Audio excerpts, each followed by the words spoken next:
નમસ્કાર કલમ યુદ્ધ સમાચારની સાથે હું છું આપની સાથે પાયલ બામભણિયા। તો જોઈએ આજના મહત્વના સમાચારમાં। કેશોદમાં મજૂર માણસોને લોભામણી જાહેરાત આપી છેતરવા આચરવામાં આવેલા કુરક ધંધાનો થયો પર્દાફાશ। કેશોદના આંબાવાડી વિસ્તારમાં આવેલા જલારામ મંદિર ખાતે લોભામણી જાહેરાત કરી સસ્તા ભાવે સોનાના દાણા બુટ્ટી વેચતા ધોતારાઓ પોલીસના હાથે ઝડપાઈ જતા સમગ્ર કૌભાંડ બહાર આવ્યું છે। કેશોદના જલારામ મંદિર ખાતે ભલાઈ ફાઉન્ડેશન ટ્રસ્ટ સુરત અને ગોગા કન્સલ્ટન્સી સુરતના સંસ્થાના સ્થાપક પ્રાંજલ પટેલ તેમજ જલારામ માનવ સેવા સમિતિ દ્વારા સવારે જલારામ બાપાના દર્શન કરવા આવતી 1 થી 5 વર્ષની દીકરીઓની દિવસની શુભ શરૂઆતમાં 21 દીકરીઓની પૂજા કરવા લક્ષ્મી માતાજીના ચાંદીના સિક્કા વિનામૂલ્યે આપવામાં ઉપરાંત વાલી દીકરીના વધામણા 1 થી 25 વર્ષની તમામ દીકરીઓની સોનાના દાણા ₹399માં એક ઉપર એક મફતની લોભામણી જાહેરાત કરવામાં આવતા સવારથી લોકો પોતાના આધાર કાર્ડ લઈ સસ્તું સોનું ખરીદવા પડાપડી કરવા લાગ્યા।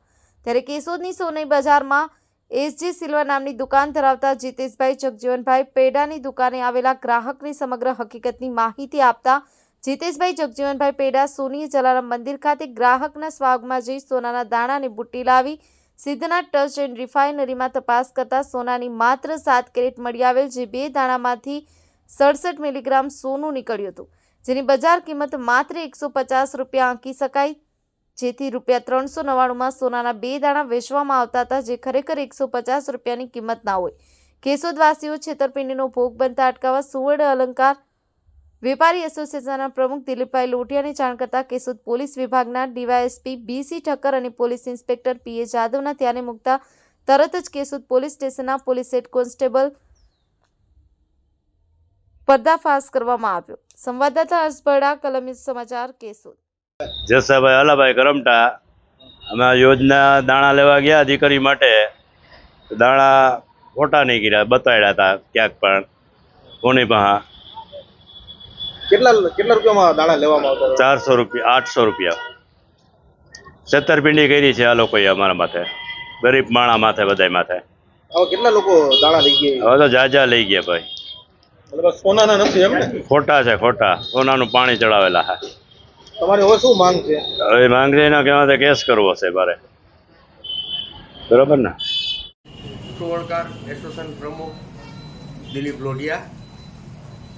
આજે બપોરે 12:30 વાગે મારા એસોસિએશનના સભ્યોનો ફોન આવ્યો કે જલારામ મંદિરે એક સુરતનું ગ્રુપ આવ્યું છે, ફાઉન્ડેશન, સાચું હોય ખોટું એ ખ્યાલ નથી, કે સોનાના દાણા વેચે છે, કે એક દાણા એટલે એક દાણો ફ્રી અને ₹400માં 2 દાણા, ₹400નો એક દાણો અને એની સામે એક ફ્રી।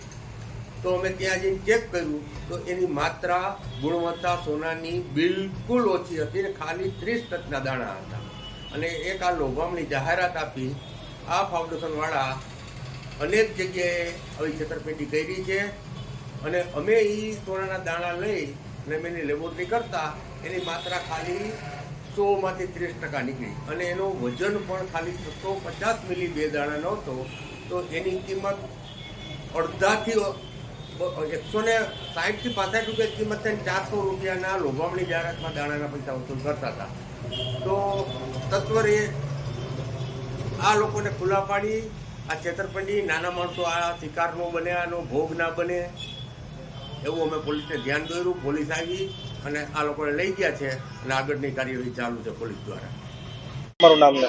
મારું નામ જીતેશભાઈ પૈડા। મારી દુકાને એક સવારે કસ્ટમર આવ્યો છે કે આ 2 દાણા અને એક બુટ્ટી હું લઈ આવ્યો છું ₹4200ની, આની રીસેલ વેલ્યુ કેટલી થાય? તો એની 50%થી ઓછી કિંમત હતી। અને પછી એની મને વાત કરી કે જલારામ મંદિરે આ રીતે આપે છે વાલી દીકરીઓના નામ ઉપર, તો આમાં શું થાય? મેં કીધું આનું કંઈ આવે નહીં, તમે 25% પૈસા નહીં આવે, આ તમે ગરીબ માણસો છો, મજૂરી કરો છો, તો આનું કંઈ આવે નહીં એવું મેં એને સલાહ આપેલી। અને પછી હું ત્યાં ગયો થડ ઉપર જોવા, તો એના જે કિંમત પ્રાઇસ પ્રમાણે એના 50% વેલ્યુ થતી નહોતી, એને વજન કે ઓછો હતો અને 7 કેરેટ સોનું છે અને ગરીબ માણસોને છેતરવાની વાત થઈ એવું છે। આ કોના દ્વારા વેચવામાં આવતા હતા અને કેટલા લોકો હતા અને ક્યાંના લોકો? એ સુરતના છે એમ કહે છે અને સુરતનું ગ્રુપ છું એ, અને આવી સંસ્થા અમે ચલાવીએ છીએ, વાલી દીકરીઓ માટે સંસ્થા ચલાવીએ છીએ, મલાઈ ફાઉન્ડેશન. અને એ લોકો એ રીતનું વાત કરીને એ લોકો આવી રીતે છેતરપિંડી, અને એવું લાગ્યું અમને, જણાયું કે ભાઈ આના 50% વેલ્યુ નથી થતી, આ જે આપે છે વસ્તુ એની સામે એની 50% વેલ્યુ નથી થતી, એટલે અમે આ જાહેર કર્યું કે ભાઈ આ વસ્તુ ખોટી થઈ છે કેટલા ગરીબ લોકો માણસો. છેતરાણા હશે? લગભગ અબાઉટ 50 થી 60 જણા તો છેતરાઈ ગયેલા છે એમાં. કેટલા લોકો છેતરાણા હશે? આમાં 50 થી 60 જણા છેતરાણા હશે. અને આને પહેલા કે જુનાગઢ ભવનાથમાં એની આવી રીતનું કર્યું હતું, ત્યાં પણ જલારામ મંદિરે 2-3 કસ્ટમર પાછો માલ દેવા આવ્યા હતા, ને એ પણ એમ કહેતા હતા કે ન્યાય અમને સવારથી સાંજ સુધી ઊભા, ને એમાં જાજુ માણસ ન્યાય છેતરાણું છે, ભવનાથે વેચેલું છે. આવો માલ કોણ, કેવા લોકો વેચી શકે? સ્ટાન્ડર્ડ કોઈ માણસ વેચી ન શકે આ માલ. હું તમને કહું 7 કેરેટ એટલે સોનું સરકાર માન્ય નથી કે આ 7 કેરેટ વેચવાનું છે એમ. ઓકે. આવા લોકો 4 જણા છે. આ લોકો 4 લોકો સામે અમે ફરિયાદ નોંધાવી છે કે આવું ફ્રોડ કરે છે. ગરીબ માણસો, નાના માણસો મજૂરી કરે, એ છેતરે નહીં અને છેતરાય નહીં, એના માટે અમે આ ફરિયાદ કરેલી છે. જી સર. આજરોજ કેશોદ પોલીસ સ્ટેશન ખાતે એક લોભામણી જાહેરાતથી છેતરપિંડી વિશ્વાસઘાતની બનાવ બનેલો, જેમાં ફરિયાદી જીતેશભાઈ જગજીવનભાઈ પેડા કે જેઓ સોની બજારમાં સોની કામનું કામ કરે છે, તેઓને હકીકત મળેલી કે કેશોદ આંબાવાડી જલારામ મંદિર ખાતે સસ્તા ભાવે સોનાનું વેચાણ કરે છે. જેથી તેઓ જલારામ મંદિર ગઈ અને તપાસ કરતાં ત્યાં ભલાઈ ફાઉન્ડેશન ટ્રસ્ટ કે જે સુરતનું છે, અને જે દીકરીના વધામણાના નામે એક સોનાનો દાણો 399 રૂપિયામાં આપીને એક સાથે એક સોનાનો દાણો ફ્રી, એ રીતે એક જાહેરાત હતી. જેના કારણે તેઓએ પોતાની રીતે તપાસ એમની પાસેથી લઈ અને તપાસ કરતાં તેમાં ખરેખર સોનું ઓછું સોનું હતું, તેમજ 7 કેરેટનું સોનું હોવાનું જાણેલ, અને 7 કેરેટના સોનાનું લાયસન્સની કોઈ પરમિશન નથી. અને આવી રીતે તેઓ લોકો સાથે છેતરપિંડી કરતા હોય, જેઓ પોલીસને જાણ કરતા અને પોલીસમાં ફરિયાદ કરતા.